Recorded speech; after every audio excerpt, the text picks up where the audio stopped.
Alors cette semaine, en plus de vous partager un peu du soleil belge, j'ai envie d'aborder avec vous le lien entre valeur et besoin. Donc dans une vidéo précédente, on a vu qu'on avait tous 6 besoins principaux qui sont la certitude, la variété, l'importance, l'amour et la connexion, la croissance et la contribution.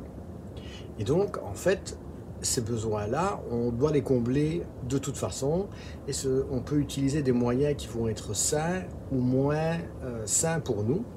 Et donc, une façon aussi de réfléchir à ça, c'est de voir, mais quelles sont les choses qui ont de la valeur pour vous, quelles sont vos valeurs, et comment est-ce que vous nourrissez ces valeurs par rapport à vos besoins.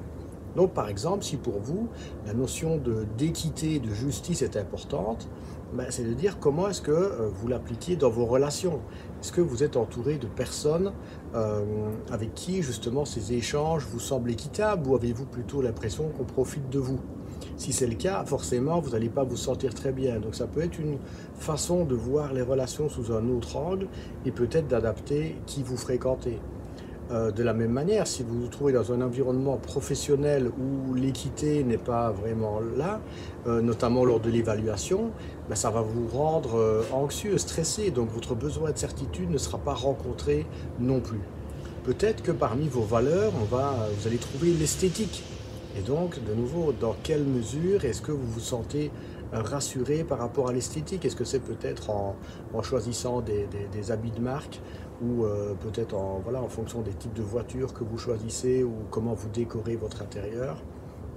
Voilà, si vous avez le besoin de croissance, pareil, comment est-ce que vous utilisez l'esthétique pour nourrir votre besoin de croissance? Ben, c'est peut-être justement de vous dire, tiens, je vais repeindre une pièce de la maison aujourd'hui, dans 3 mois j'en ferai une autre, et ainsi de suite, vous sentez qu'il y a une évolution. Donc voilà, j'ai envie de vous proposer aujourd'hui cet exercice, c'est de réfléchir sous l'angle des 6 besoins, finalement, quelles sont vos valeurs et comment vous pouvez mieux les connecter.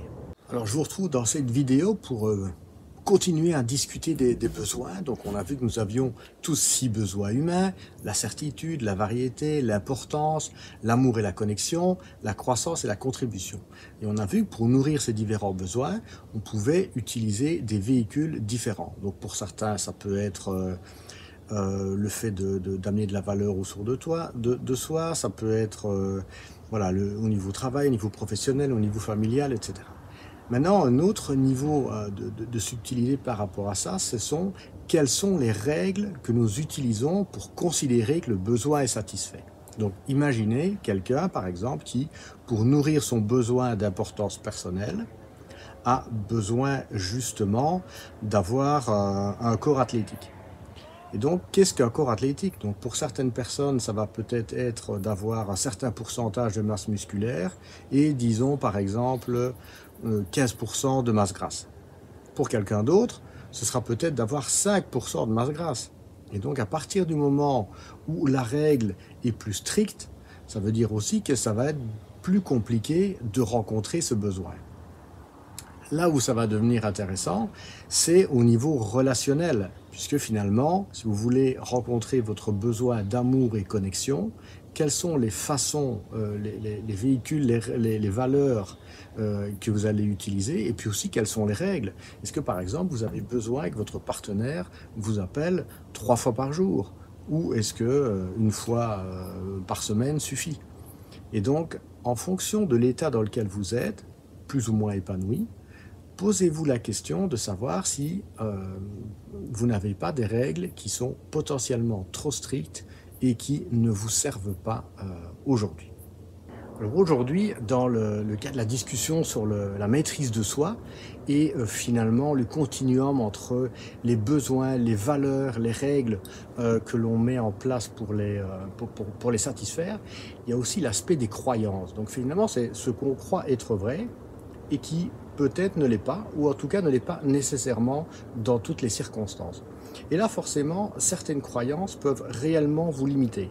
Par exemple, si vous pensez que pour qu'un entraînement sportif soit efficace, il faut absolument qu'il dure 1 heure, forcément, ça va influencer la façon dont vous allez peut-être travailler votre besoin d'estime de vous ou de croissance, en vous disant peut-être que vous n'avez pas 1 heure à consacrer 3-4 fois par semaine à l'entraînement. Alors que si vous avez plutôt la croyance qu'en 5 minutes par jour, vous pouvez faire, avoir une valeur ajoutée qui est vachement plus importante que de ne rien faire, ça va vous ouvrir d'autres perspectives. Et c'est comme ça, par exemple, aussi au niveau relationnel, dans les couples. Voilà, si vous avez la croyance qu'un vrai gentleman doit absolument payer l'addition lors de chaque sortie, ben, peut-être vous allez exclure certaines personnes. Alors que, voilà, avec un peu plus de flexibilité, vous allez peut-être porter attention à d'autres critères. Alors, je donne 2 exemples très basiques, très simples, mais voilà, c'est pour vous donner l'idée. Donc, aujourd'hui, l'exercice, ça va être de vous dire, tiens, est-ce que vous n'avez pas des croyances qui, peut-être réellement, vous limitent? Et si c'est le cas, bah, demandez-vous comment seraient les choses si l'inverse de cette croyance était vrai. Alors, dernière vidéo en lien avec les besoins, les valeurs, les règles qu'on peut utiliser.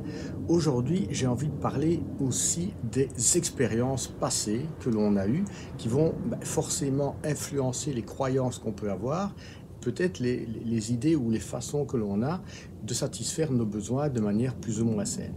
Et c'est vrai que les expériences, finalement, qui enrichissent notre vie, parfois, ça peut être intéressant de les voir sous un angle un peu différent. Je donne juste un exemple. Ce week-end, je participais à une marche avec des amis. Et à un moment donné, une des amies va commander des cafés. Et après, elle revient, elle dit, mais tiens, j'ai l'impression que voilà, j'ai demandé un café, un morceau de tarte. Et les personnes, ils n'avaient pas l'air de vouloir comprendre. Ou je sais pas, c'était un peu bizarre.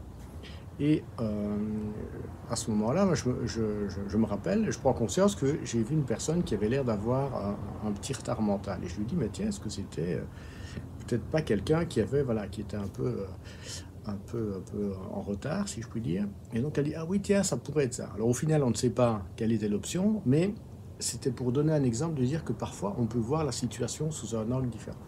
La deuxième chose par rapport aux expériences, c'est qu'on peut s'en créer des nouvelles.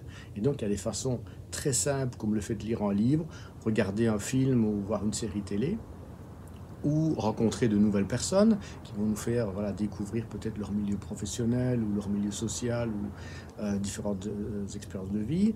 Ça peut être aussi, de temps en temps, sortir de sa zone de confort. Donc, ça peut demander un peu de courage, ça peut demander d'aller au-delà de ses peurs.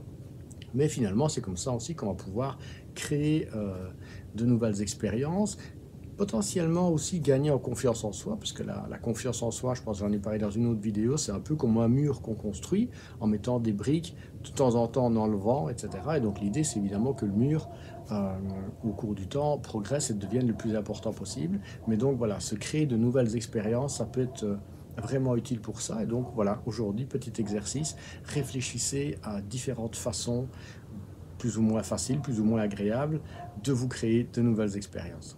Alors voilà, si vous avez apprécié toutes ces différentes capsules, ben, n'hésitez pas à liker, commenter, partager les vidéos. Moi, ça m'encourage. Et voilà, ça permet aussi de pouvoir toucher un plus grand nombre de personnes. Si vous avez des questions, des commentaires, n'hésitez pas à les indiquer en dessous de la vidéo. J'y répondrai avec grand plaisir. Prenez soin de vous et à bientôt pour de nouvelles astuces.